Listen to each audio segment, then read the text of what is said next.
Hey, what's going on? My name is Syene Jasmine.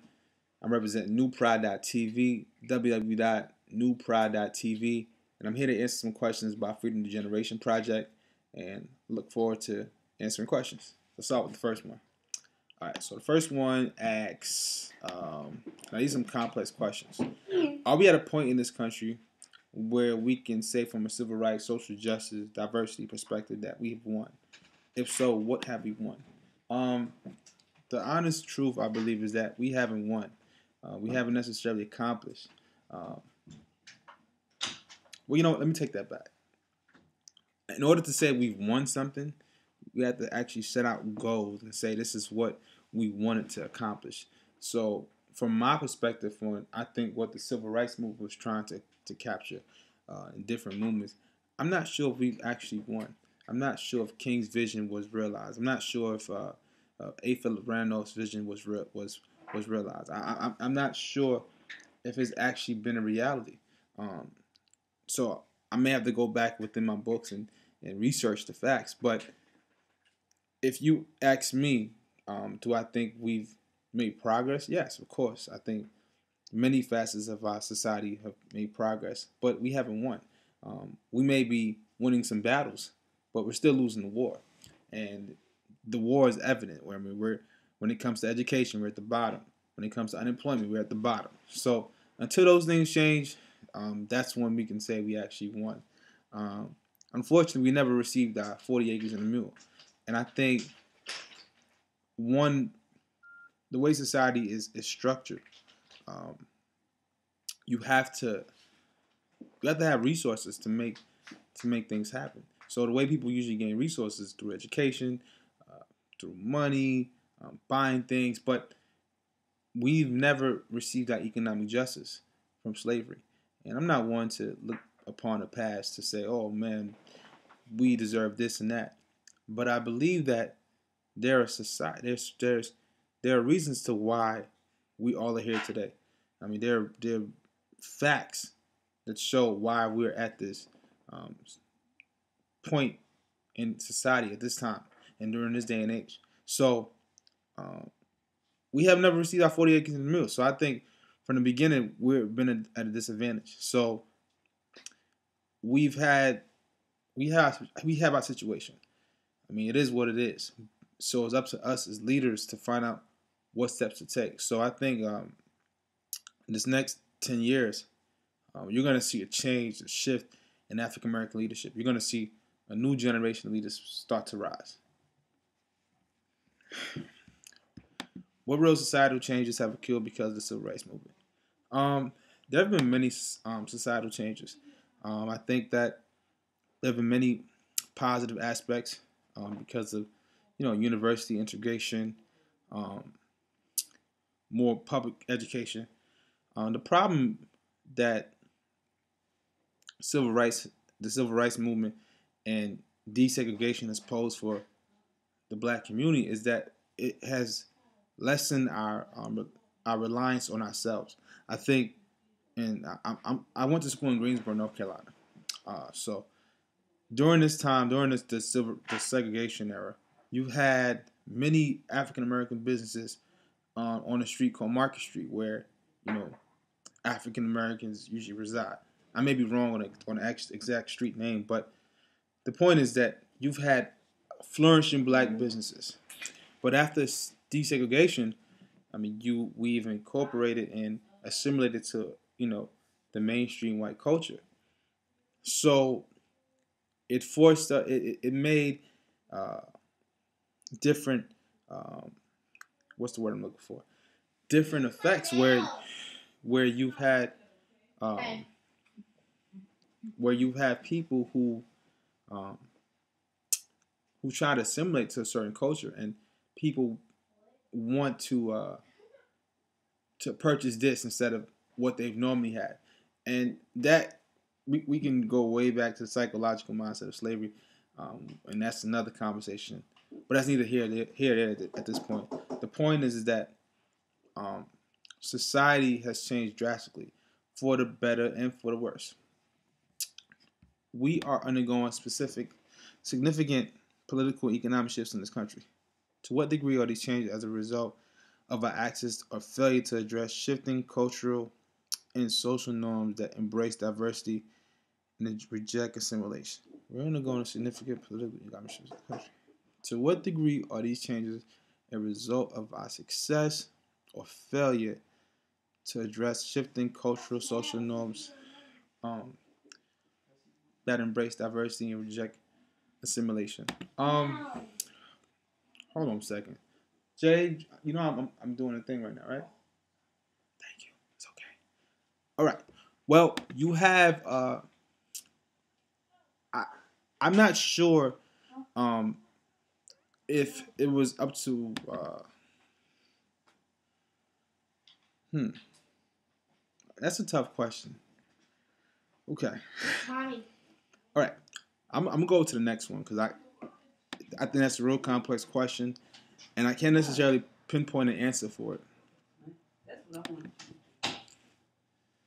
How are the shifts in cultural and social norms impacting power dynamics? In shifting power dynamics brought on by diversity issues, the true reason President Obama is struggling, why can't we have that discussion? I think this question is pointing to race. I think President Obama is politically scared to talk about the issue of race, and I think is needed.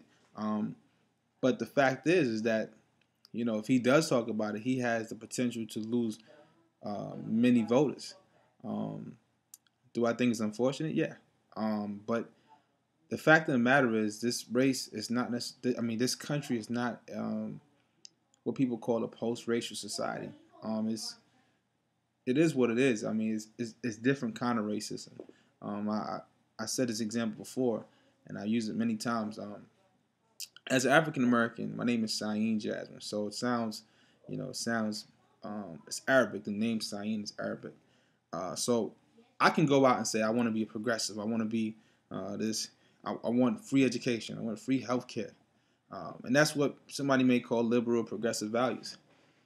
And a white person may say the same thing, but the media and society as a whole will label that person a a liberal, progressive. That's what they'll label them. But they will call me most times, oh, he's a Black Panther. He's a radical.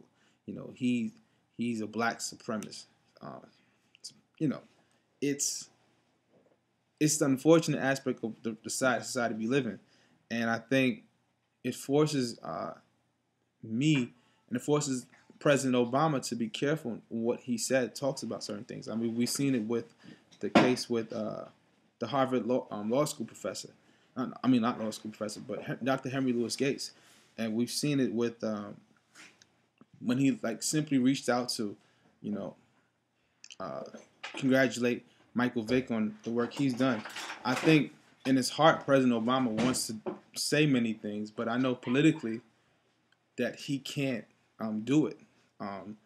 But do I think we should uh, hold him accountable and say, you know what, you were the man of change.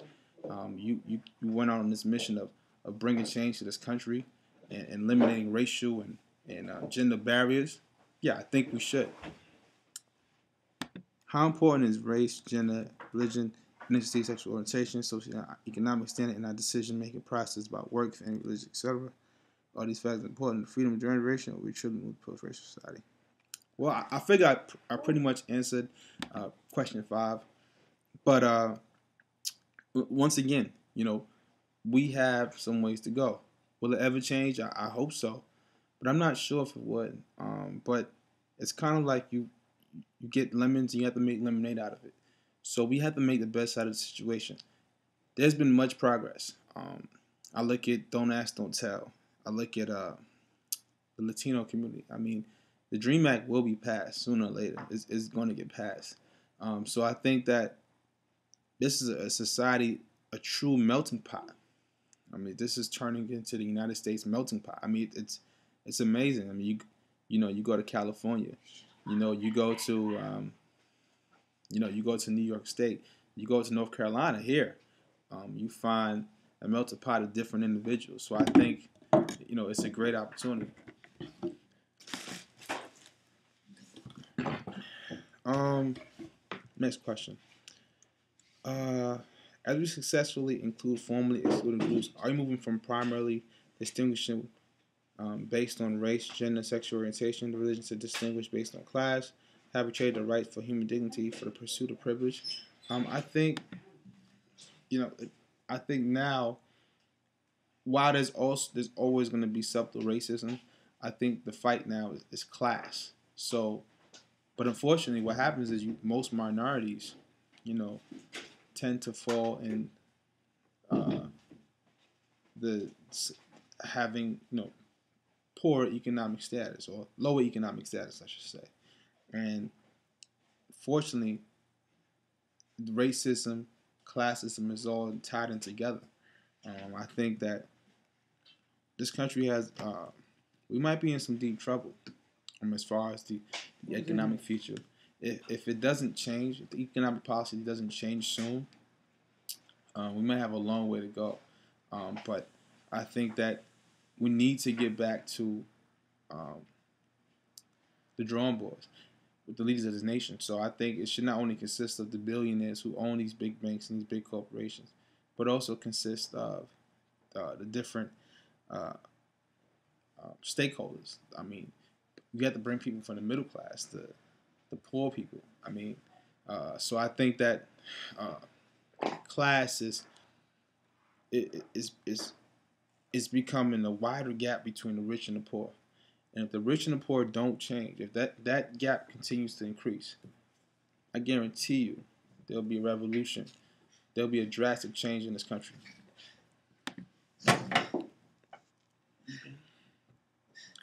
What does this younger generation truly believe about diversity and inclusion? How do they view social justice issues? Are there definitions of diversity, inclusion, and social justice broader than the older adults, advising them on what diversity, inclusion, and social justice means? You called Jamal. You're fine. I'm talking to my little brother right now.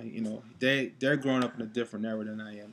I mean, he has Mexican friends, white friends, African Americans, Latinos. I mean, he has a new kind of mindset of what um, people are than what I grew up in. And I'm pretty sure what older generations grew up in. So uh, you have an openly gay population that's increasing, is on the rise. So uh, I think this generation tends to see things from a much liberal point of view. They're more freely thinking. But I think when it comes to social justice, I think that you know it's they're gonna have to find their way. Um, they're gonna have to find their way to promote social justice. But I know for myself, um, I know that I have to.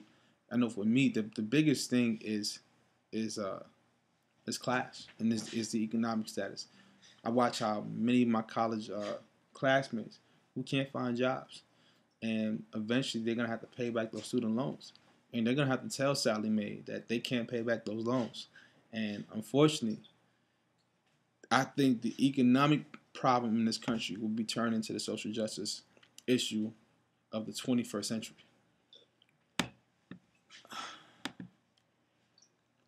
Time magazine reported that slavery is its high point in the history of civilization. Atlanta has one of the highest rates of child prostitution and a struggling public education system.